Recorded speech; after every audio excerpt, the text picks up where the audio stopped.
all podcasts under the name Taco Tuesday? No.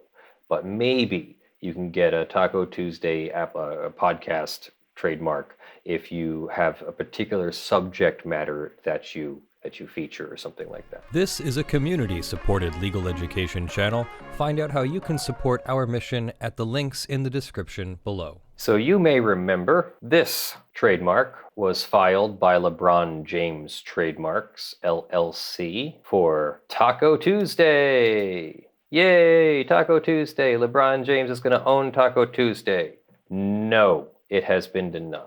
And let's hope we don't have to look at all 39 attachments. So this is correspondence, a non-final office action. This is an office action. That's what you get from the trademark examiner when they reject your trademark. The USPTO must receive the applicant's response within 6 months of September 11th. The referenced application has been reviewed by the assigned trademark examining attorney, and that person has said that applicant must respond timely and completely to the issues below. The biggest one is failure to function as a trademark, citing commonplace messages. Registration is refused because the applied for mark is a slogan or term that does not function as a trademark or service mark to indicate the source of applicants' goods or services and to identify and distinguish them from others. In this case, the applied for mark is a commonplace term, message, or expression widely used by a variety of sources that merely conveys an ordinary, familiar, well-recognized concept or sentiment. See In Re Volvo Cars of North America holding that drive safely is not registrable for automobiles or automobile parts because the mark would be perceived merely as an everyday commonplace safety admonition. Or just a standard Pennsylvania send-off. Anytime you say goodbye to somebody, it's goodbye and drive safe. And I always found that peculiar, but that's just what we do in Pennsylvania. And it's not just us. I'm not claiming it as a Pennsylvania thing. I'm saying we do it in Pennsylvania. And everybody does it. Everybody says drive safe. It's like a goodbye in Pennsylvania. So yes, I could see how drive safe is not able to be a trademark. In Re Remington Productions, holding proudly made in the USA is not registrable for electric shavers because the mark would be perceived merely as a commonplace message encouraging the purchase of domestic-made products. Terms and expression that merely convey an informational message are not registrable. Determining whether the term or expression functions as a trademark or service mark depends on how it would be perceived by the public. The more commonly a term or expression is used, the less likely that the public will use it to identify only one source, and the less likely that it will be recognized by purchasers as a trademark or service mark. The attached evidence from the following websites shows the prevalent usage of the term among restaurants. And they cite to guestofaguest.com, Iron Hill Brewery, Fashion Island Hotel. And the following articles from U.S. newspapers show that the wording Taco Tuesday is a widely used message used by various parties to express enthusiasm for tacos by promoting and celebrating them on a dedicated weekday. So Taco Tuesday fundraiser, live art series, 5K, Dayton Taco Tuesday, Holy Guacamole, Taco Tuesday and Wine, multi-county Taco Tuesday event, and then there's a secret tequila speakeasy Taco Tuesday. Because consumers are accustomed to seeing this term or expression commonly used in everyday speech by many different sources, they would not perceive it as a mark identifying the source of applicants' goods or services, but rather only as conveying an informational message.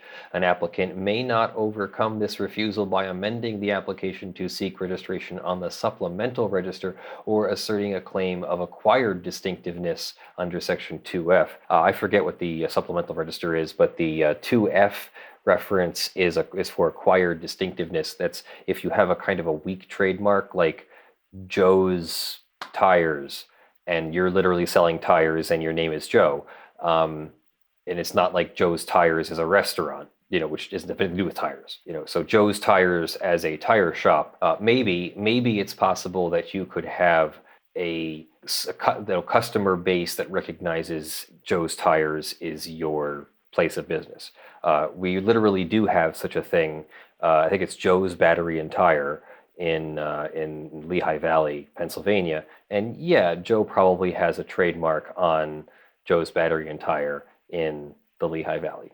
But I don't know that it's going to be able to be registered as a Lanham Act national trademark. It more so might be that nobody else can call their business Joe's Battery and Tire within the region and the immediate surrounding area of expansion in Pennsylvania for Joe to do that.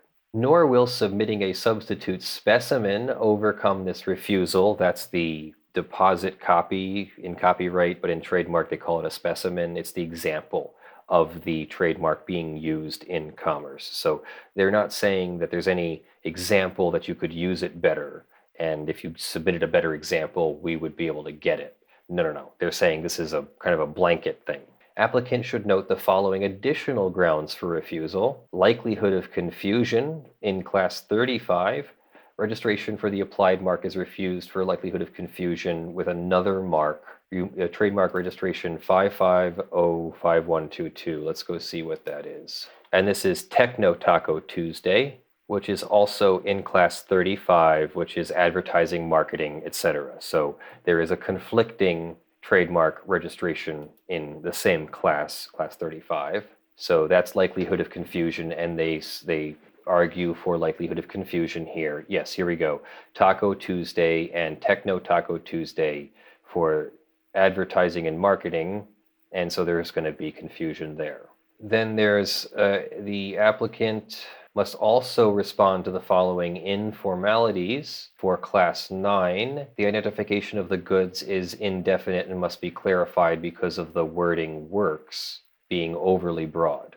Applicant may adopt the following identification if accurate, that Class 9 applies only to downloadable audio and video recordings featuring, and then the applicant must specify the subject matter. So you can't just get a trademark on all downloadable audio and video recordings. So all podcasts under the name Taco Tuesday, no.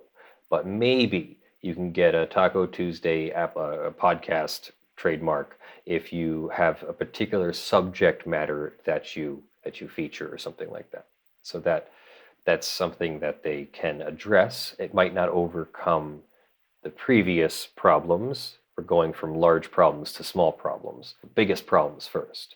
So it might not overcome it. I think that makes a lot of sense, because one of the issues with like downloadable content, and it's like, okay, well, if somebody say makes an advertisement for their restaurant that has Taco Tuesday featured in it, and there's a way that you could download that ad or like stream that ad, then like would that infringe on a trademark? And so the concept of audio video being so broad, you don't want to snag other people that where there's no confusion in the marketplace. So I like that idea of just like try resubmitting it with much more detailed and refined and narrow options for what it represents.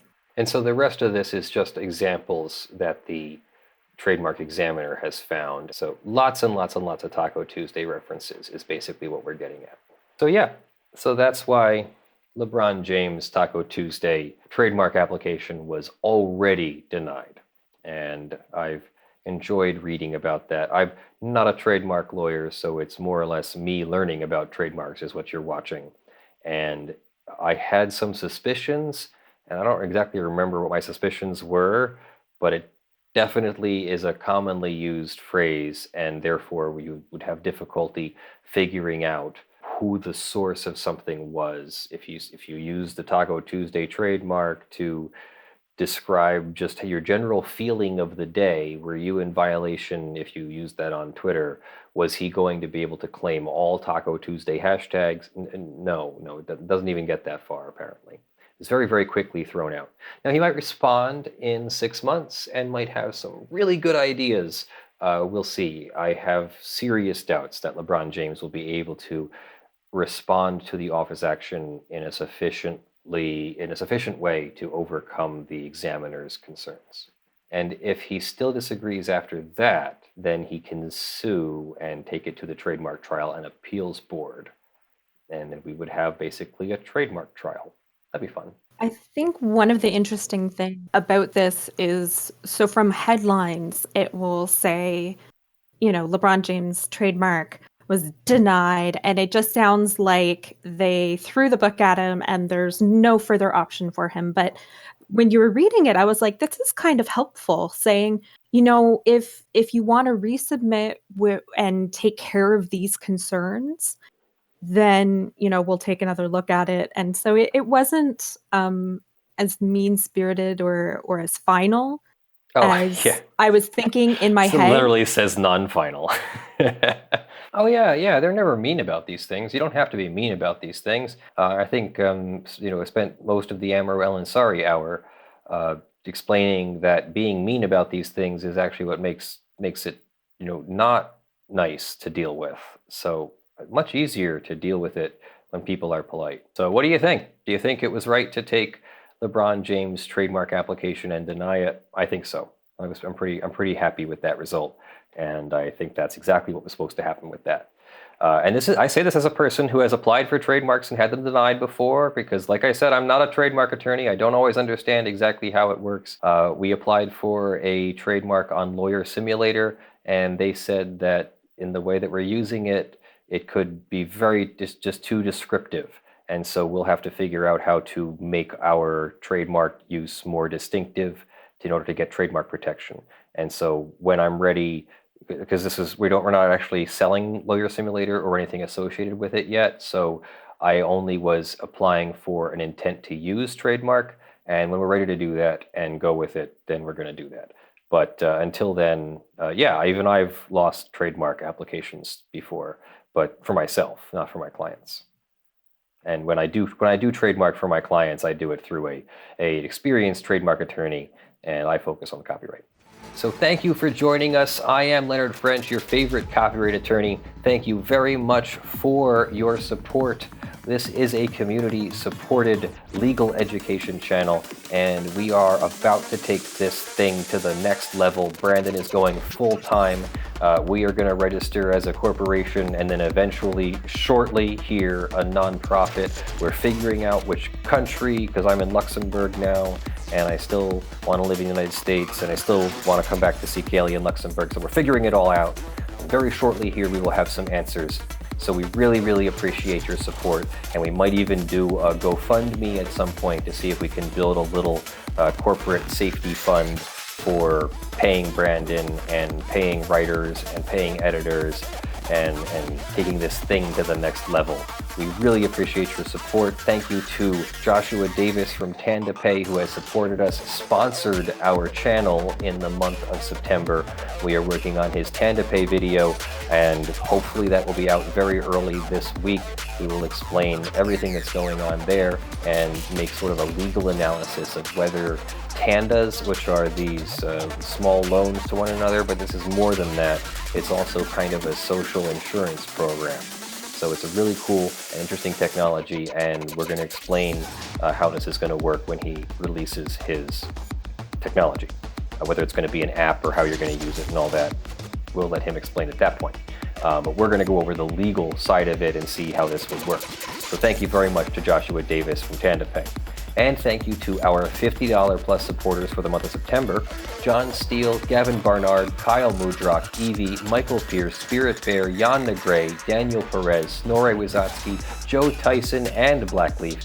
And thank you to the $5 plus supporters who will be scrolling on the screen in front of me. Have some video from our trip that Brandon will put up on the screen of the edited videos.